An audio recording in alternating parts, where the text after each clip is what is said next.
բաղադրիչները առանցքային են, այդ թվում նաև պարանային ասպեկտները, բայց մենք պետք է խոսենք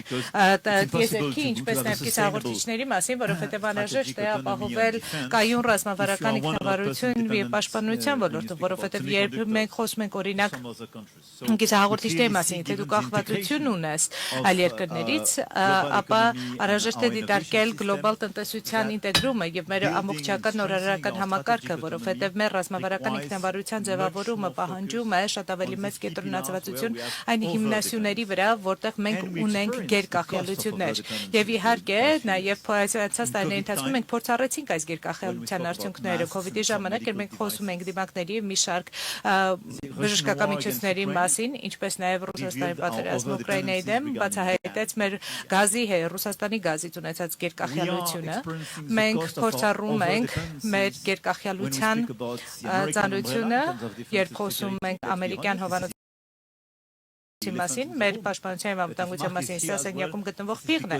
մարկը խոսեց սրա մասին, որովհետեւ նա ավելի մոտ է զգում իրան եվրոպացիներին, քանի որ մենք միասնական ենք եւ հասկանում ենք, որ պետք է ավելի միասնական լինենք, որովհետեւ սա կասկածի կամ հարցականի տեղիք չէ, որ երբ մենք խոսում ենք այն մասին, որ իհարկե ամերիկյան համերաշխության մասին կասկած չկա այս բոլոր ոլորտներում եւ մենք հավանաբար փորձառում ենք նաեւ Չինաստանի նկատմամբ մեր գերկախյալության ճնշումը եւ հետեւաբար մեծ խնդիրը, որ մենք ունենք այս պահին հետեւյալն է, որ մենք ճգնաժամերից պատերազմներից անդին մենք ունենք շատ լուրջ ռիսկազերծման ռազմավարություն, որը պետք է իրականացնենք, որը շատ ավելի մեծ ներդրում եւ համակարգում է պահանջելու եվրոպացիների շրջանում եւ եկեք հստակ լինենք, դրա համար անհրաժեշտ է ավելի մեծ համերաշխություն, ավելի շատ ներդրումներ, ավելի լավ կազմակերպվածություն, որպեսզի մենք կարողանանք ավելի լավ ինտեգրել մեր արժեշղթաները իրար եւ ռիսկազերծենք մեր արժեշղթաները աշխարհաքաղաքական իհայտ եկող կամ որոշակվող սպառնալիքների դեմ։ Մենք պետք է տեղայնացնենք որոշ արտադրություններ մեր շրջանում, մենք պետք է բազմազանեցնենք մեր գործընկերությունը, նվազեցնելու մեր գերկախյալությունները, բայց սա է մոտեցումը եւ սա է, որ մենք պիտի իրականացնենք առաջիկա տարիների ընթացքում։ Հիմնական ռիսկերից մեկը, որ ունենք, առճակատումների արագացումն է, հատկապես ԱՄՆ եւ Չինաստանի միջեւ, ինչը կարող է շատ ավելի արագ ընթացքով բացահայտել այս կախյալությունները եւ մենք կհայտնվենք անկյունում։ Այս ասելով I would say assets Կարծում եմ մենք ունենք մի շարք ակտիվներ, առավելություններ, որոնք մենք ամենայն հավանականությամբ թերագնահատել ենք, եւ սրանք հիմնական կապերն են, որոնք աշխարհագրականից անդին են։ Եվ իսկապես կարծում եմ, որ ժողովրդավարությանը ուղղված մեր հավատամքը, կանոնների վրա հիմնված աշխարհակարգը, ինչպես նաեւ բաց եւ ազատ առևտրի նկատմամբ հարգանքը, կլիմայի փոփոխության նկատմամբ հավատքը, նորարարության եւ լուծումների միտված մոտեցումներով ավելի սրտացնում է մեզ եւ որ բարձրացնում է մեր կանխորոշելիությունը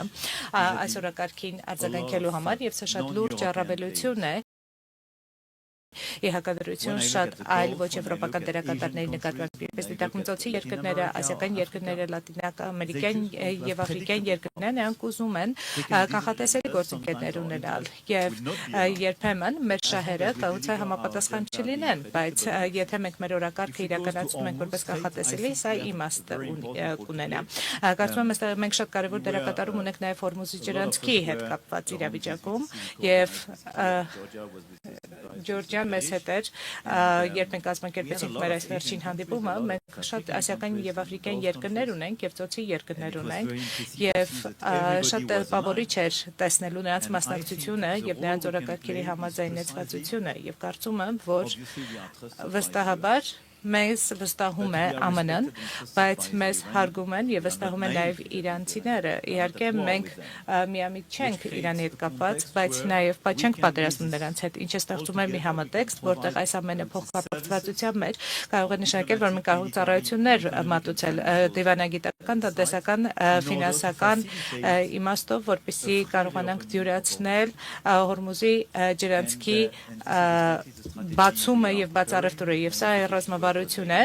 որտեղ ացերշաբաթվա ընթացքում մենք ունեցանք Լոնդոնում հանդիպում եւ հիմա մենք այդպիսի իրավիճակ ենք, որտեղ մենք կարող ենք դյուրացնել այսպիսի բացումը, ինչը մեզ դնում է այնպիսի իրավիճակում, որտեղ մենք կարող ենք լինել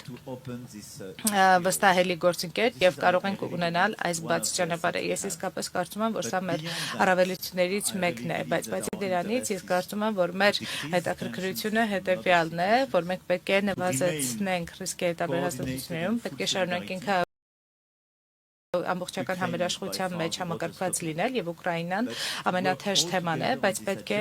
միասնաբար աշխատենք այս օրակարգի միտված ռազմավարական ինքնավարության ձեռք բերելու ընթացքում եւ կարծում եմ, որ վերջին մի քանի տարիների ընթացքում Հայաստանի հետ կապված Նիկոլի տեսանկյունը շատ տպավորիչ է։ Եկեք ազնիվ լինենք 8 տարի առաջ ոչ ոք այստեղ չէր գա եւ այն փաստը, որ մենք այսքան շատ առաջին այցեր ունենք ձեր երկիր, իսկապես լավ ցուցանիշ է, որովհետեւ 8 տարի առաջ այս երկիրը շատ սաղանի շուրջ նստած բացի երկրների կողմից դիտարկվում էր որպես Ռուսաստանի դե ֆակտո արմանյակ եւ Նիկոլը կազմակերպեց Թավշյա հեղափոխությունը եւ այն որոշեց ապառիսկայնացնել երկիրը եւ շահեց դրա արդյունքում եւ այն որոշեց, որ խաղաղությունը եւ Եվրոպան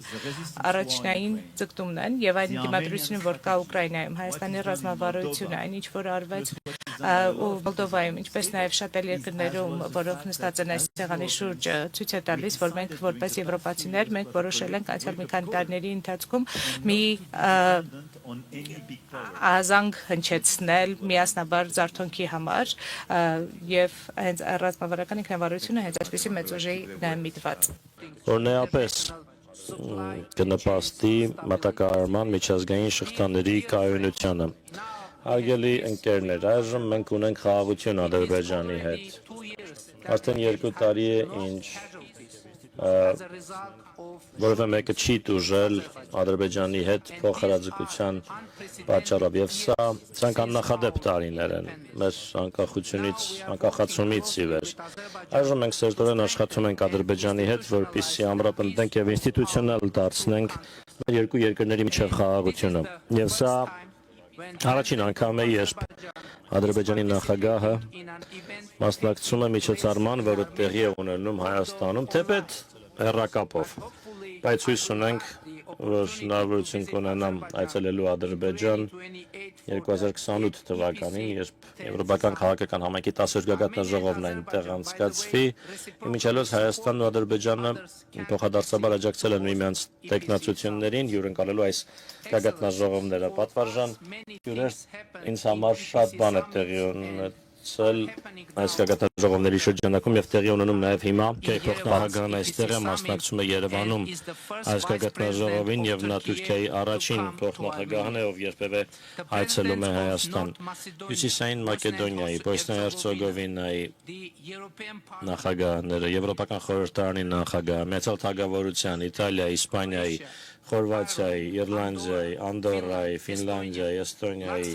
Լյուքսեմբուրգի, Նորվեգիայի, Սլովենիայի, Կոսովոյի, Լիխտենշտեյնի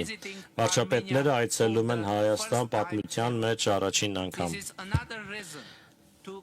Սահեստական պատճառն է այս գագաթնաժողովը Հայաստանի համար պատմական համարելու Եթե չնշեմ բուն գագաթնաժողովի փաստը, որը եվրոպական այս մասշտաբի առաջին միջոցառումն է, որը պատմության մեջ առաջին անգամ հյուրընկալում է Հայաստանը։ Հարգելի ընկերներ, շնորհակալություն, որ համահեղինակեցիք այս պատմությունը Հայաստանի համար։ Իհարկե, այս գագաթնաժողովը կարևոր է